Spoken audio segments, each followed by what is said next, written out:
pelajaran, coba bangkunya dirapikan terlebih dahulu. Kalau ada sampah yang di bawah mejanya, tolong diambil dan dibuang ke tempat sampah.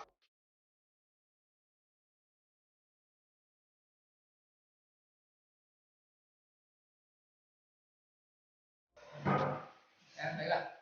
Assalamualaikum warahmatullahi wabarakatuh. Waalaikumsalam warahmatullahi wabarakatuh. Ya, selamat siang semuanya. Ya, Pak. Sudah bisa untuk mengikuti pelajaran pada hari ini? Insyaallah. Ya, mudah-mudahan bisa ya. Jadi sebelum kita memulai pelajaran, coba ketua kelas pimpin doanya terlebih dahulu. Ya, silakan.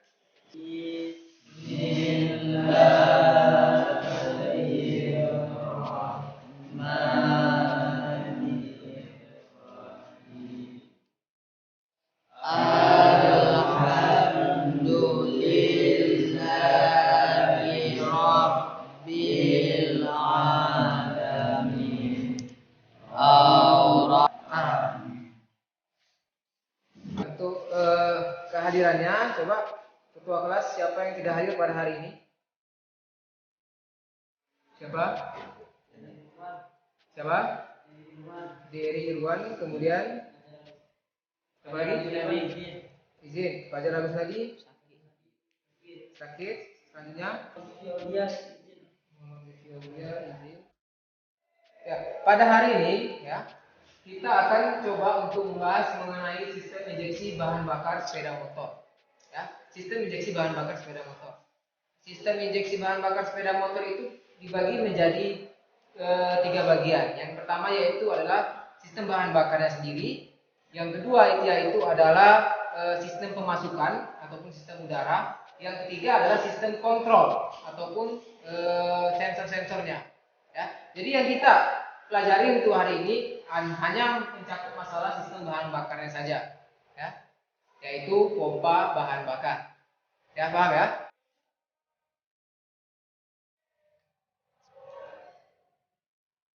Ya. Kemudian, adapun kompetensi dasar yang akan kita pelajari ya pada hari ini ada kompetensi yaitu memahami prinsip kerja sistem injeksi bensin. Ya, jadi yang harus apa yang harus kalian dapatkan setelah melaksanakan pembelajaran pada hari ini, yang pertama yaitu memahami prinsip kerja. Ya, bagaimana prinsip kerja dari sistem injeksi bensin. Seperti itu. Ya. Kemudian adapun ini adalah poin-poin yang harus kalian kuasai. Yang pertama yaitu menjelaskan perbedaan antara sistem injeksi bensin dan karburator. Jadi kalian ya siswa-siswa sekalian harus bisa menjelaskan apa itu perbedaannya antara sistem injeksi dan sistem karburator. Kemudian yang kedua, mendeskripsikan sistem pengaliran bahan bakar injeksi. Ya, bagaimana sistem pengaliran bahan bakar injeksi. Selanjutnya kita masuk ke tujuan pembelajaran. Ya, untuk tujuan pembelajaran, ya, setelah berdiskusi, ya, dan pengujian berdasarkan pembahasan masalah yang ada, maka kalian diharapkan itu pertama bisa menjelaskan perbedaan antara sistem injeksi bensin dengan sistem karburator. Itu tujuan kita. Kemudian yang kedua, mendeskripsikan sistem pengaliran bahan bakar injeksi bensin dengan cermat. Kemudian yang ketiga, menjelaskan komponen sistem injeksi bensin dengan fungsinya. Kemudian menjelaskan cara kerja komponen sistem injeksi bensin dengan benar. Jadi ini tujuan pembelajaran yang akan kita laksanakan. Ini di bagian teorinya. Sementara untuk di prakteknya, ini praktek, ya, disediakan sepeda motor dan peralatan toolkit sehingga diharapkan kalian ya peserta didik itu dapat yang pertama mendemonstrasikan pemeriksaan dan perawatan sistem pengaliran bahan bakar injeksi itu sesuai dengan SOP. Kemudian yang kedua, melaksanakan pemeriksaan dan perawatan komponen sistem injeksi sesuai dengan SOP. Jadi untuk prakteknya adalah ini yang harus diketahui tujuannya. Paham ya? Nah, paham. Selanjutnya kita akan masuk sedikit ya membahas ya mengenai materi yang akan kita pelajari untuk hari ini. Ya, ini dia, yaitu sistem pengaliran bahan bakar injeksi sepeda motor. Dari gambar yang kalian lihat, ya, di Ini adalah komponen-komponennya. Ya, ada nomor 1 itu namanya apa? Tangki. Ini nomor 1 ini secara keseluruhan namanya tangki. Nomor 2 saringan hisap yang ini. Nomor 3 pompa bensin. Ini nomor 3 pompanya. Yang keempat mengatur tekanan bahan bakar. Full pressure gauge, ini dia. Full pressure regulator, ini dia. Yang kelima, selang suplai bahan bakar. Ini selangnya, yaitu nomor 5 ini. Yang nomor 6, nozzle atau injektor. Ini dalam ini ya. Kemudian yang ke-7 adalah ruang katup gas atau throttle body. Ya. Untuk pengaliran bahan bakarnya itu dimulai dari tangki. Ini tangki ya. Di dalam tangki itu ada pompa. Pompa itu terdiri dari regulator, pompa, dan filter. Seperti itu. Ini ada beberapa sensor. Ya, untuk lebih jelasnya, coba kita lihat video berikut ini.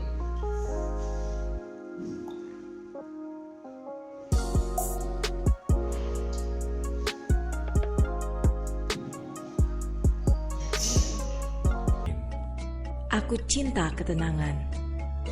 Aku cinta Indonesia. Honda ingin mewujudkan kehidupan yang lebih baik dengan mempersembahkan kesempurnaan teknologi untuk Anda, kita, dan Indonesia.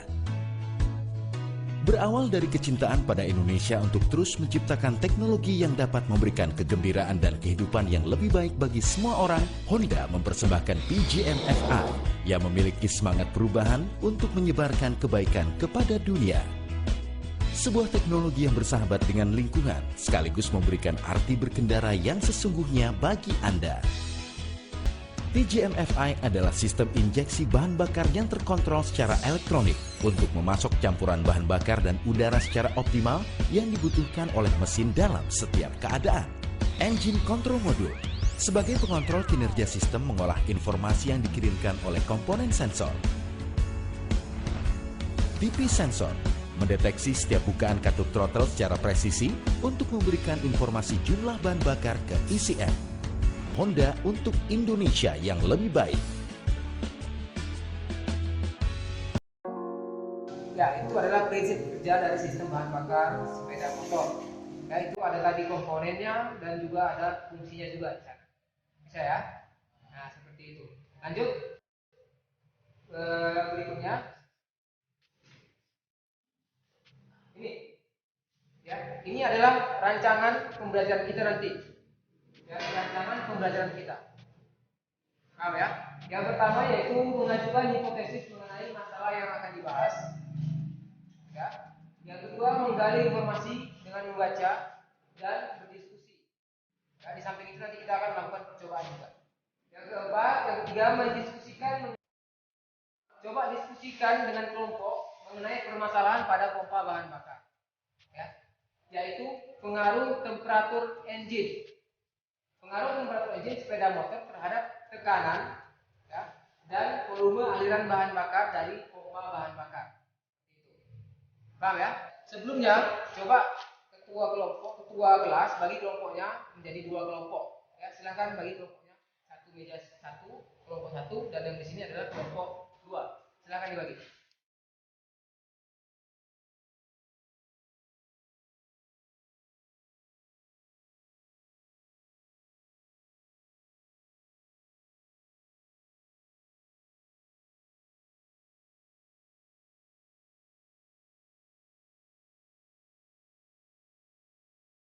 Dari video tadi ya, kita ambil dua komponen.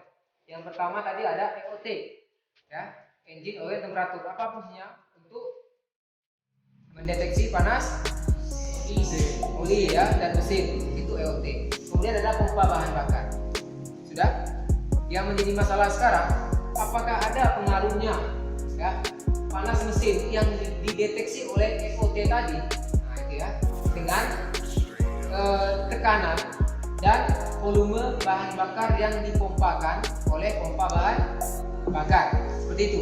Apakah ada pengaruhnya? Ya, seperti itu dia. Paham ya? Paham ya? Paham nggak pertanyaannya? Nah, tadi kan ada EOT, engine oil temperatur. Fungsinya untuk apa? Ya, untuk mendeteksi perubahan temperatur, ya, temperatur mesin melalui oli. Seperti itu kan. Kemudian itu kan ada nanti hubungannya ke pompa bahan bakar, ya kan? Tadi kan ada dari gambar tadi ada input, ada ECM, ada output, ya kan? Inputnya apa? EOT, ya kan? Terus ke ECM, dari ECM kan ada output. Apa outputnya tadi? Pompa bahan bakar, injektor, mil, dan pengapian. Ada 4 kan? Nah sekarang yang kita ambil itu ada EOT, sudah, dan pompa bahan bakar. Paham ya? Kita ambil sekarang, kita bahas sekarang adalah EOT dan pompa bahan bakar. Seperti itu. Paham nggak? Paham nggak? Yang kita ambil sekarang, yang kita bahas sekarang itu adalah engine oil temperatur, ya, sensornya, dan pompa bahan bakar. Apakah ada pengaruhnya panas mesin yang dideteksi oleh engine oil temperatur dengan tekanan dan volume bahan bakar yang dihasilkan oleh pompa bahan bakar? Itu paham kira-kira? Paham ya? Jadi nanti coba kalian uji nanti, ya, kalian uji apakah ada hubungannya. Ya nanti kalian hidupkan, kalian uji dalam kondisi dingin sepeda motornya, kemudian kalian uji dalam kondisi panas. Paham ya? Nah, paham. Seperti itu nanti kita prakteknya. Jadi sekarang yang menjadi pertanyaan saya, apakah ada hubungannya, pengaruhnya, ya, panas mesin terhadap konsumsi volume dan tekanan yang dihasilkan oleh pompa bahan bakar berdasarkan video tadi? Bagaimana? Apakah ada atau tidak?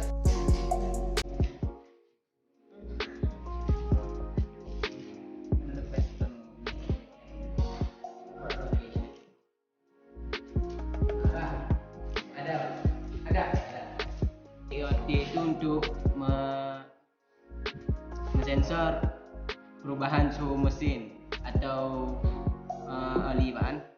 Jadi kalau hubungannya dengan pompa bahan bakar, semakin panas suhu mesin atau oli, akan semakin banyak bahan bakar yang dialirkan. Bagus, jawabannya bagus. Coba yang lain, ada pendapat lain? Ada pendapat ya? Enggak? Semakin tinggi temperatur, maka volume dan tekanan yang dihasilkan akan semakin besar. Ya, itu tadi hipotesis awal. Jadi sekarang kita masuk ke alur diskusi yang akan kita laksanakan pada saat sekarang ini. Ya, ada pertanyaan? Ada? Tidak ada? Ya, kalau tidak ada, ini adalah bahan diskusinya. Ya, bahan diskusi yang akan kalian diskusikan. Berdasarkan hipotesis awal tadi, coba kalian diskusikan dengan kelompoknya mengenai permasalahan pada pompa bahan bakar, yaitu pengaruh temperatur engine sepeda motor terhadap tekanan dan volume aliran bahan bakar dari pompa bahan bakar. Ya, sekali lagi saya ulangi, coba kalian diskusikan pengaruh temperatur engine sepeda motor terhadap tekanan dan volume aliran bahan bakar dari pompa bahan bakar. Paham ya? Nah, baiklah. Sebelum kalian diskusi, coba kalian ambil bukunya, ya. Silakan di bukunya diambil, kemudian kalian lakukan pengamatan dari buku, ya. Oke, pengamatan dari buku, dan setelah dari buku catat langsung ke prakteknya seperti ini.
setelah kalian melakukan praktek, ya, tentu kalian mendapatkan hasil pengumpulan yang sudah kalian lakukan, ya kan?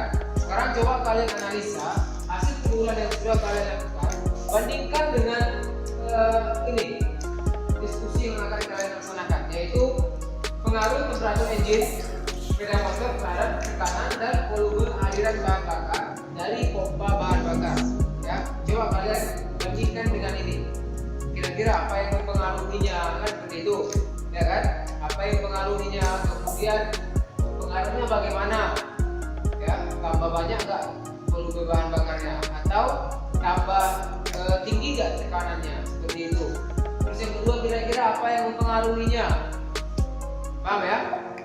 Paham ya?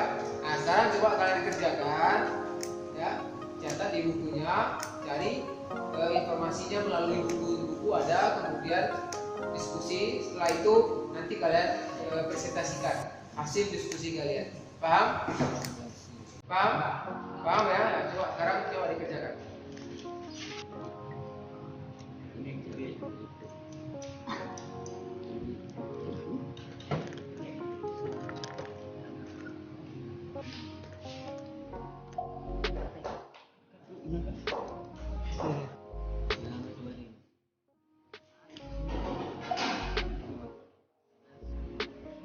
Baiklah, tadi kalian sudah melaksanakan diskusi, ya, dan sudah melaksanakan praktek langsung ke alat kita, ke benda kita. Sekarang coba berkelompok, ya, bacakan atau presentasikan hasil dari diskusi kalian dan praktek kalian. Coba dari kelompok 1 terlebih dahulu, ya, dibacakan dan dipresentasikan hasil apa yang sudah didapatkan. Silakan. Dari hasil atau yang kami analisa atau hasil presentasi, kami mendapatkan bahwa saat mesin atau temperatur mesin dalam keadaan dingin bersuhu 34 derajat Celcius dan tekanan bahan bakar yang mengalir pada saat mesin dingin 280 kPa. Kemudian hasil bahan bakar yang mengalir sebanyak 110 ml. Dan pada saat mesin dalam keadaan panas bersuhu 65 derajat Celcius, tekanan bahan bakar yang mengalir pada saat mesin panas 290. Hanya sekian yang dapat kami sampaikan, lebih kurang kami mohon maaf.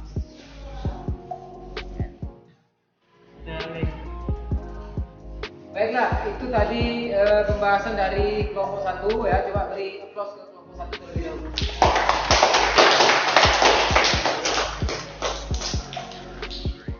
Nah, mungkin ada tanggapan dari kelompok 2 mengenai apa yang sudah disampaikan oleh kelompok 1. Kita silakan, ya. Saya dari kelompok 2. Kenapakah motor injeksi itu saat berjalan tersendak-sendak? Coba jelaskan.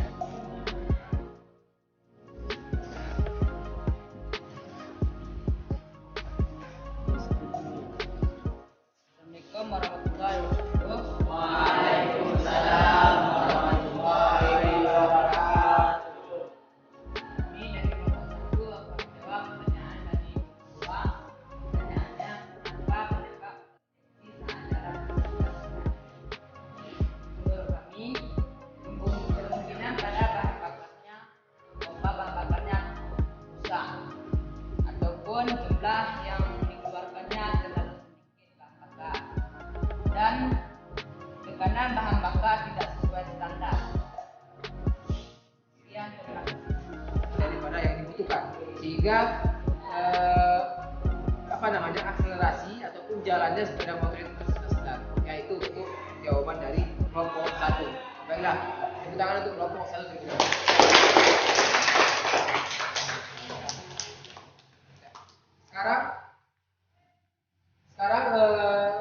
Sekarang saya persilakan untuk kelompok 2, untuk kelompok 2 mempresentasikan ataupun membaca hasil dari prakteknya. Untuk kelompok 2 dipersilakan perwakilannya untuk mempresentasikan. Silakan. Assalamualaikum warahmatullahi Waalaikumsalam warahmatullahi wabarakatuh.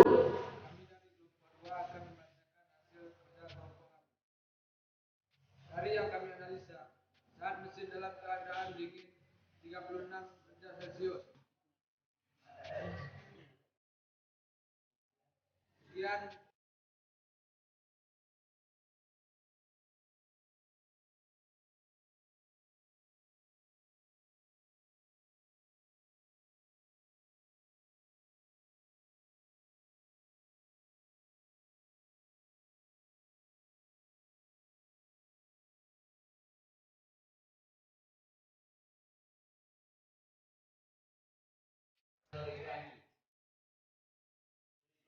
yaitu apabila tekanan bahan bakar tersebut melebihi batas standar, maka yang terjadi pada sepeda motor tersebut, menurut kami, yang terjadi adalah sepeda motor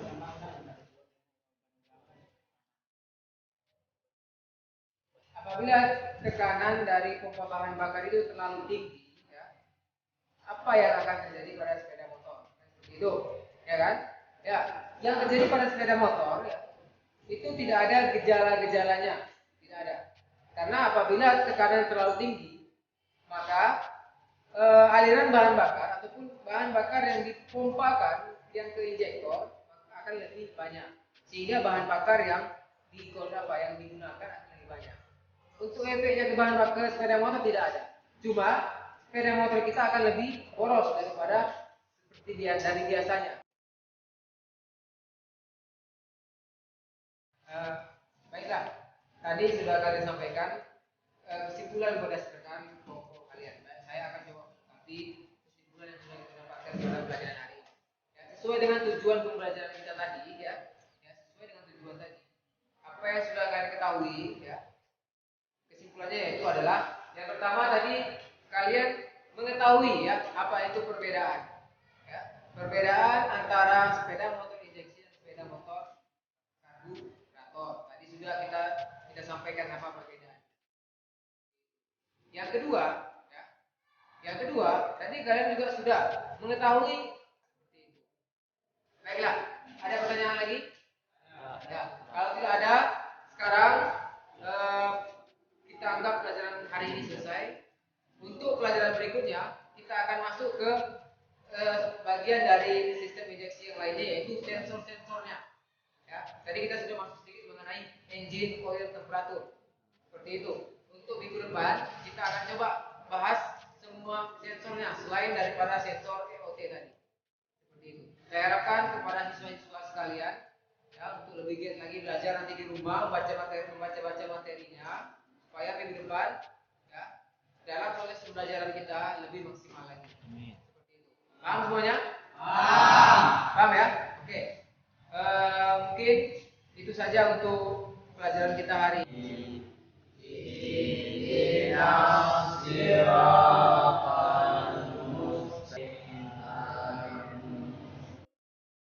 Ini ya. Terima kasih atas segala perhatiannya. Ya. Lebih dan kurangnya saya ucapkan banyak-banyak maaf. Assalamualaikum warahmatullahi wabarakatuh. Waalaikumsalam warahmatullahi wabarakatuh.